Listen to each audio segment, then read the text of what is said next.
name is Lillian Suarez, and I am a medium, also an intuitive. I also am a spiritual teacher, which is my favorite thing to do.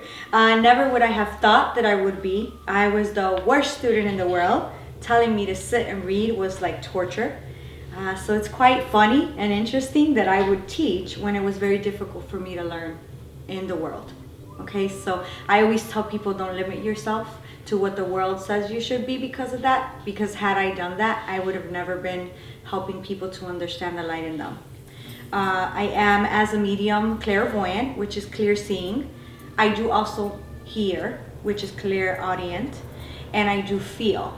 And at times, I just know that I want to say. And that's when I'll say, I just know that I want to say that March is significant. Or I just know. And that just comes in as a thought. So claircognizance is just a thought, but you know it's not your thought because you weren't thinking about it, you know? And it just starts to come in after you open up. Makes sense?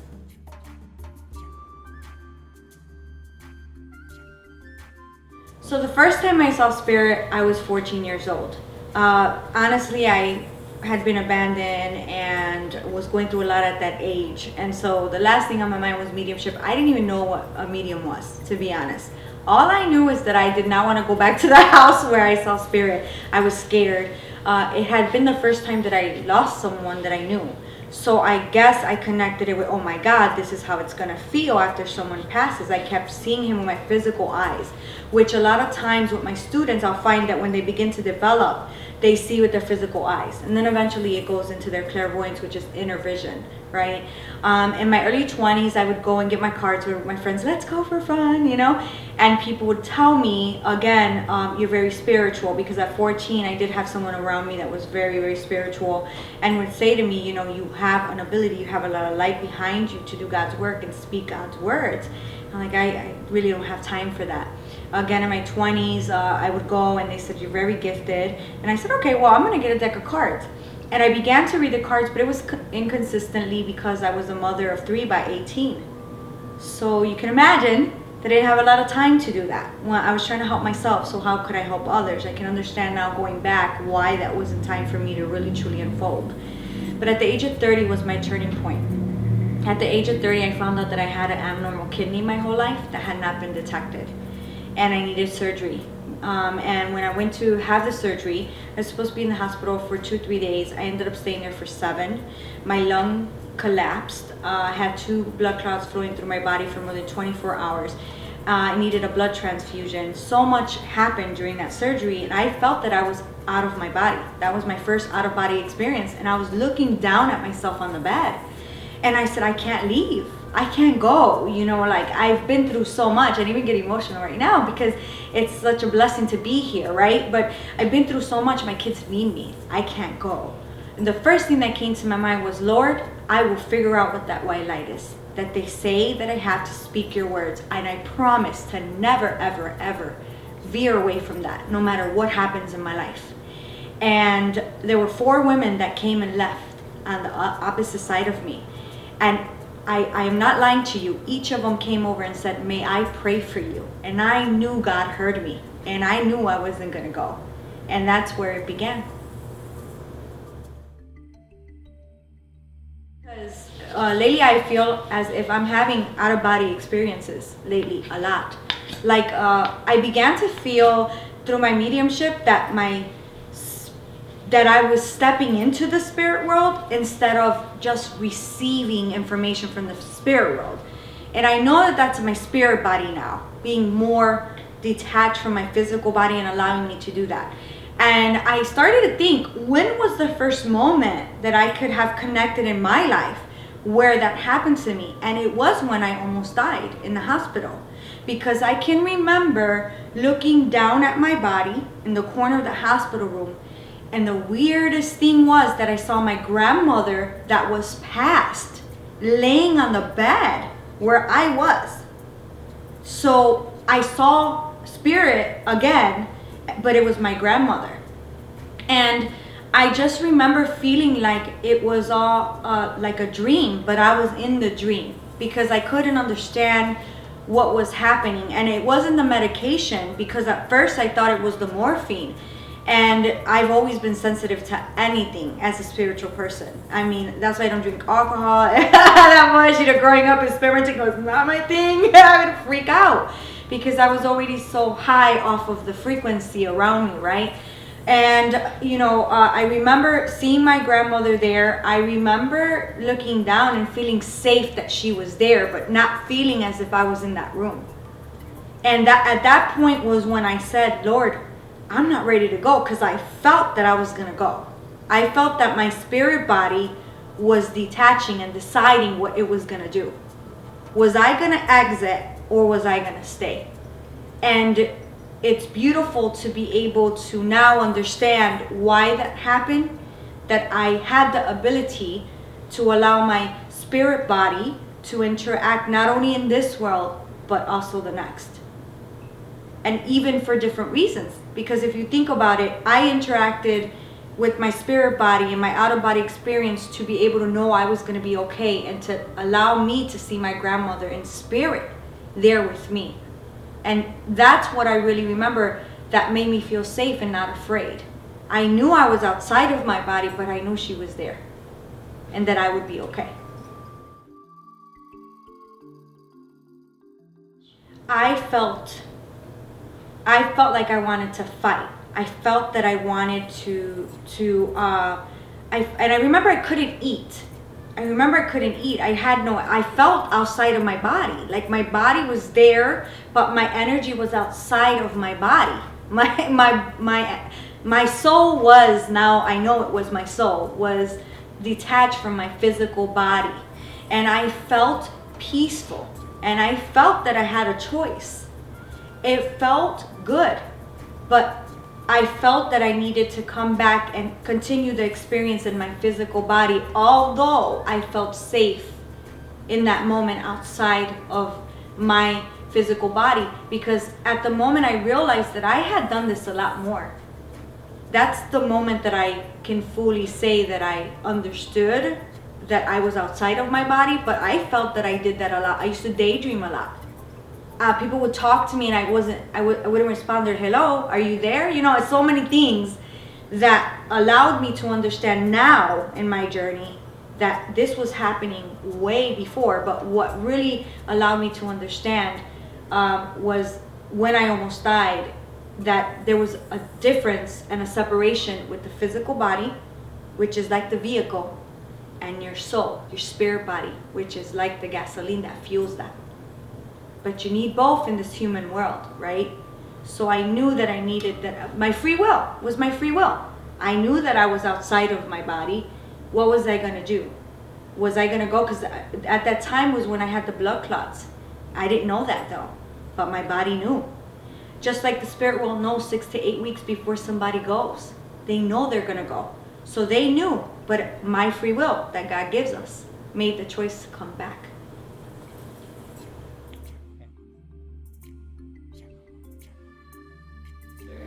Oh my God. I was a crazy woman. I was online. So I started reading the cards consistently because that was what I knew, remember, from my 20s. That's how I connected with spirituality. So I got a new deck of cards and I started reading, but very often. And one time I read this friend of mine, and she knew of Hay House Radio.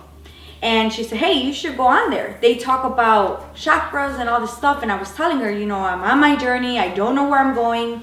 I don't know what that means yet, but I want to continue, So I started going on Hay House, and I started listening to Lisa Williams. She was a medium, and John Holland was a medium. And then you had Deborah King. She talked a lot about chakras and how they were associated to the body, so on and so forth. So I started doing like chakra therapy with oils and herbs and crystals, and it started raising my frequency. So people would come and sit with me to get a reading with cards, and I would just start intuitively reading them. I'm like, and I'm getting this and that, and they're like, oh my God, I feel hot. They started feeling the energy as I was reading them. And I was trying to understand, because I feel like for me, things would happen and then I would gain the understanding. It wasn't like I read a book and then I tried it. For me, it was the opposite. And so I started reading people intuitively, and that's when I did a group on Facebook. And I was like, okay, I'm going to add every intuitive and every medium I can find, because it's expensive to sit with a medium. Or I thought, I don't have $125 to sit with a medium, every other week, and I have so many questions. And so I started calling Hay House Radio, because if you got through the lines, you would get a free gift, like cards or books and stuff like that. And I started expanding from that. And I got through and actually talked to Lisa Williams, which she ended up certifying me. I ended up going and being certified with her.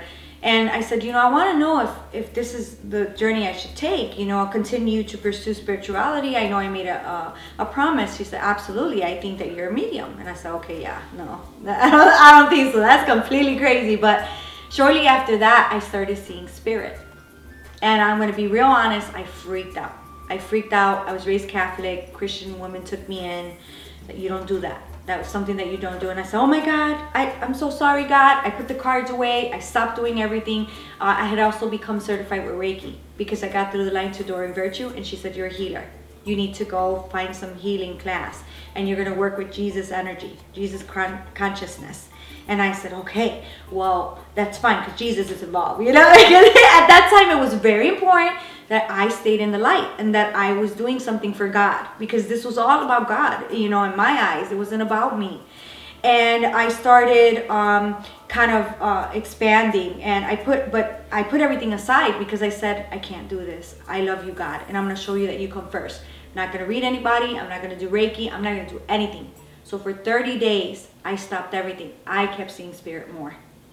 And let me tell you, I could have been shot, because I lived the streets. I know what it is to live the streets. I could have been raped, because I slept in cars.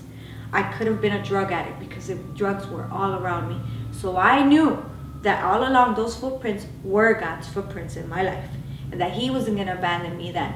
And that was not the devil, because light was around me. And when I speak to my God, and when He speaks to us, He's loyal.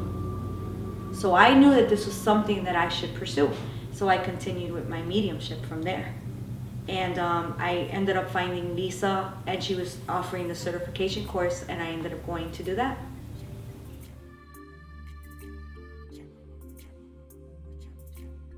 So after I got certified, which I almost wasn't certified because I didn't have the money, 2 days before it was due, and I said, well, probably not timing right now for me, probably not. For me, I ended up getting a settlement in the mail a day before, where I was able to pay for it. So I knew it was meant to be. Went through the certification, and I took off. Like afterwards, so excited. I said, wow, I'm not crazy. I'm really a medium. The certification was like spiritual boot camp. I mean, Lisa Williams has been doing this for so long. She's an amazing person. And we would come in to start class, and she'd open the door, and there was people lined up, and you had to do speed readings, and you were being recorded. So it's not like you got certified because she just said, yeah, you have the ability to connect with spirit. No, she listened to our readings. We didn't find out 2 weeks after the course if we were certified or not. And she said when she called me, okay, Lillian, I'm going to tell you that you are certified, but I'm going to let you know that the phone's like 2 feet away from my ear because I know you're going to scream. So I was screaming, and her concern was that I was more psychic than I was medium, to be quite honest, because I was working on California Psychics as a reader. So she thought that I was more psychic than I was medium. So the difference between psychic and medium is, mediumship is going and bringing your awareness to the spirit world. I'm receiving information, hearing it, feeling it, seeing it, just knowing. Them coming in and you saying, hey, hi, how are you? Who are you here for? Well, I'm here for my daughter. And carrying that conversation with them, how you would anyone else. The information coming from them, with you just being the medium and delivering that information. A psychic reading, or I like to say intuitive, same thing, comes from your lower chakras, in Lillian Suarez's opinion. Everybody has their own view. This is mine. You're projecting your solar plexus area into that person's energetic field where they have their book of life. Okay? They have their book of life. And you're picking up on their thoughts, their emotions, and their environment. Now, a person like me would go to do an intuitive reading, and I might pick up a past life. That is in their book of life. That is in the Akashic records, but it is within that auric field. That auric field which holds different bodies. Physical, emotional, mental, so on and so forth, right? Where we would pick up, why that person is here. But coming back to psychic, we want to talk about guidance they might need or questions they might have, whether that is financial, whether that is in a relationship, whatever it is, right? When they say, this is my intention for the reading, you start picking up on thoughts. You start picking up on environment. When I say environment, I mean, it could be coworkers, it could be family they're worried about, it could be within, again, right, their auric field, what is going on within them as well. We feel what that person feels when we are reading psychically. That's why we can say, I know that you would have nerves, and I feel that you're a nervous person and you've had issues in your stomach. So you feel. So that's the difference between the two.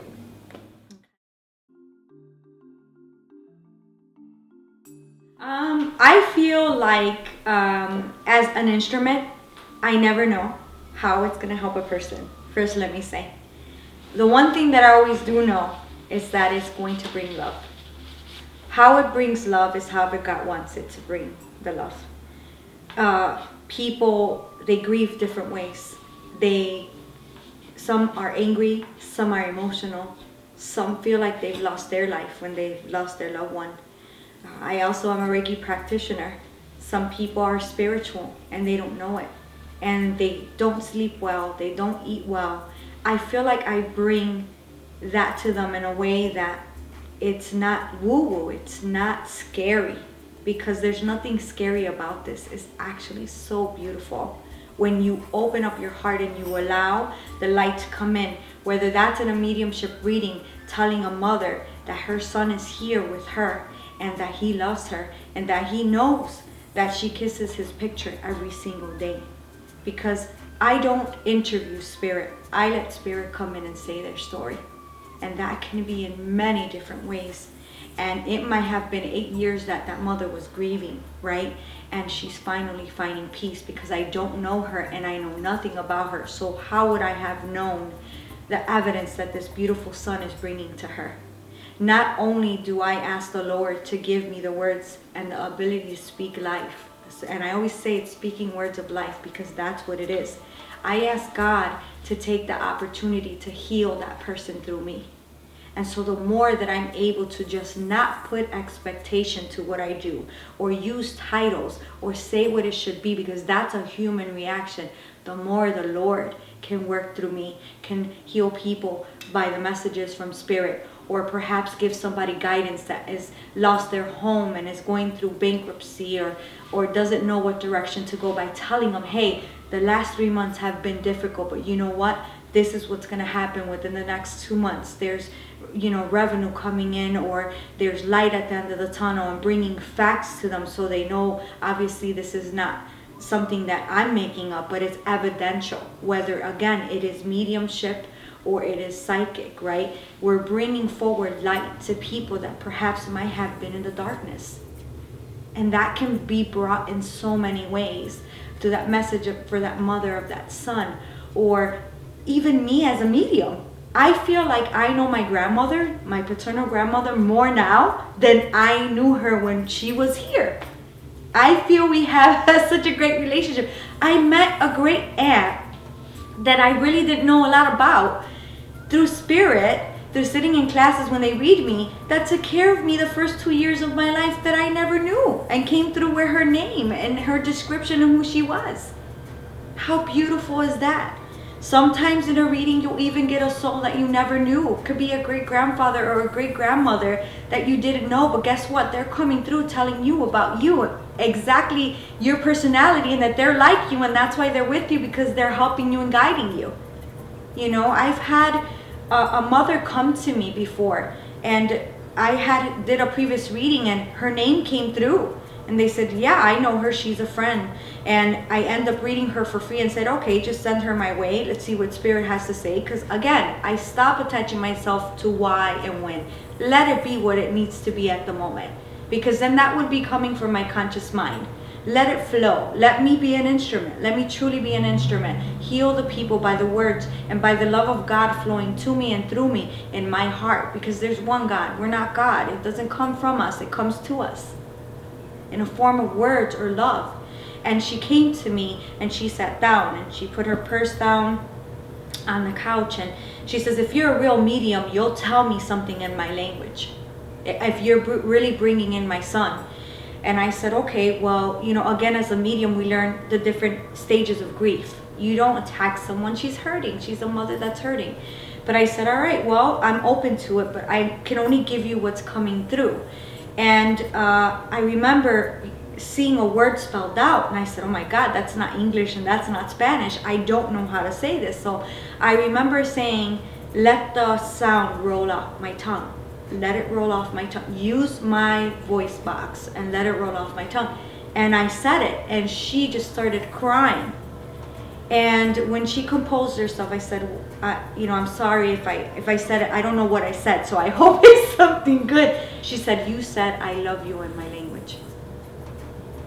The more that we surrender and we do not attach ourselves to what mediumship is, and we allow ourselves to do soul mediumship, not mental mediumship, not map, not have a plan of action, not come into our conscious mind and use the order in which spirit should talk to us, and let them come in, the more that we will heal from our souls. So I would just say, how do I heal? By surrendering.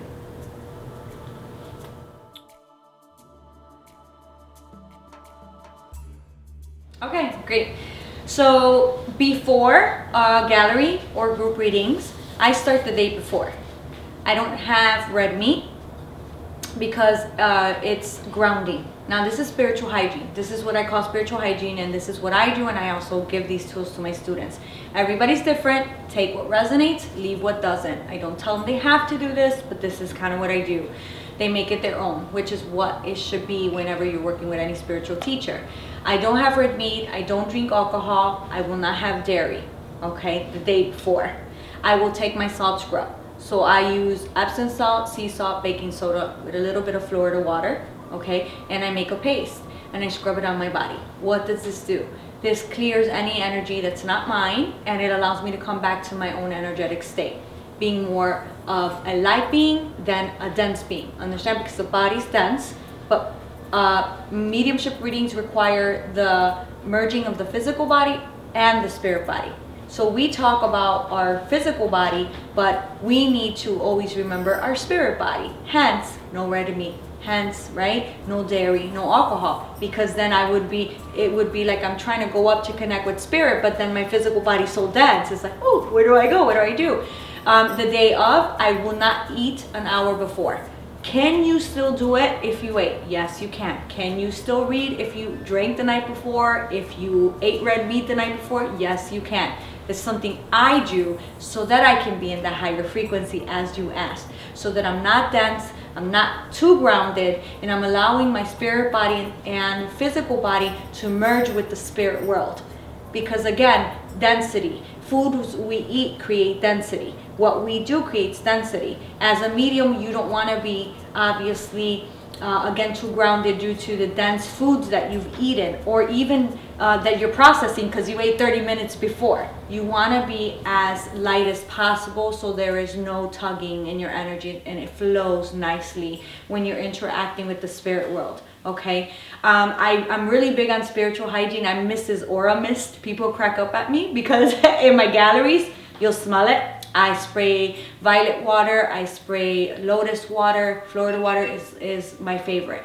And the reason I do that is because even people coming into the gallery, they're in the higher frequency and they end up getting headaches. And it's like, oh my God, why do I have a headache? Why do I feel like this? So I started noticing that was happening, and I would miss the space in between and gallery, and I would ask them and they didn't feel like they had a headache or as tired. All right, because again, spirituality, unconditional love, all that's energy.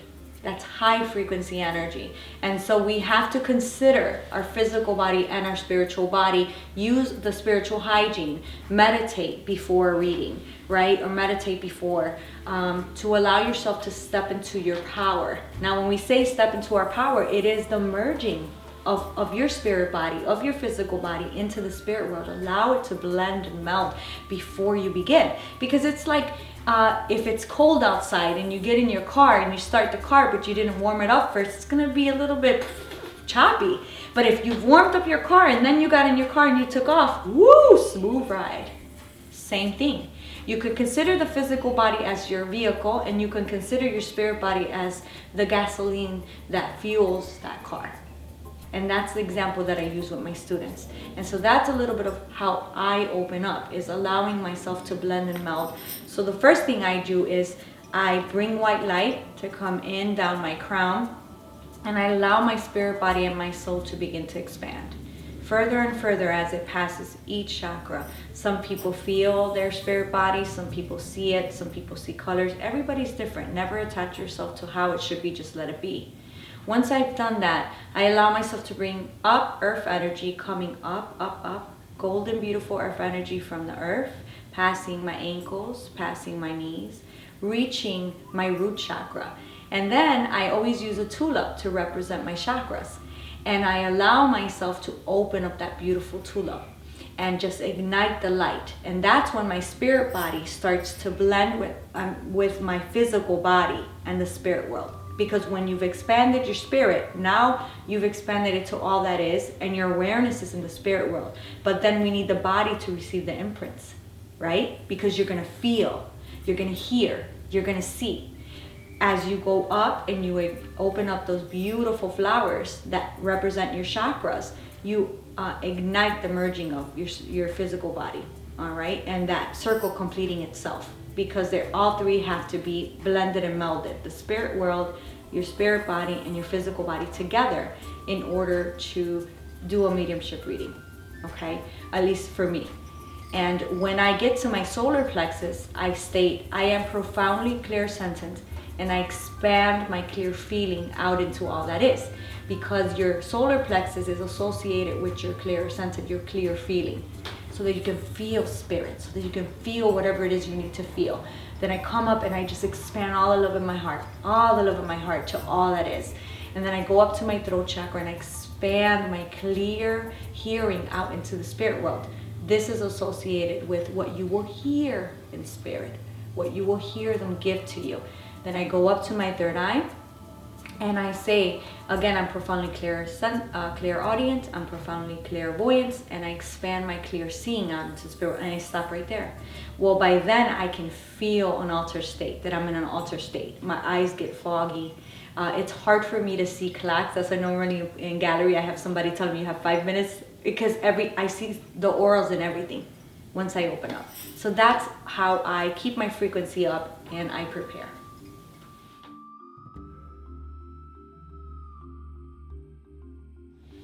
What I would say to people that they feel something that they can't see, or that their soul is a bit empty because there's something that's missing in their life, yet they have everything around them that's material, is begin that inward journey. Meditate, even if it's just in meditation. And we pray and we talk to God, but let's listen to God.